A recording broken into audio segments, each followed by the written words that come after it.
चाहे आपकी गलती है या नहीं, लेकिन अगर आपके सताने वाले, आपके मारने वाले, आपको दुख तकलीफ देने वाले लोग, यहाँ तक कि आपको कत्ल करने वाले लोग अगर आपके सामने होंगे, तो आप क्या कहेंगे?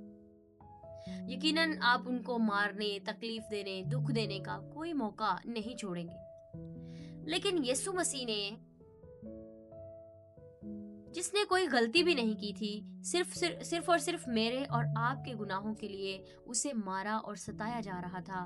उसने कहा उसने कहा कि ऐ बाप, इनको माफ कर, क्योंकि ये नहीं जानते कि क्या करते हैं। उसके हाथ और पांव में कील लगे हुए थे और खून बह रहा था, लेकिन उस वक्त भी उसके दिल के अंदर नफरत नहीं थी। क्यों? क्योंकि वो हमें माफी सिखा रहा था। आज बारी आपकी है। यीशु मसीह ने, जब उसके कातिल उसके सामने थे, तो उसने उन्हें माफ किया। लेकिन आज बारी आपकी है कि आप किसको माफ करते हैं।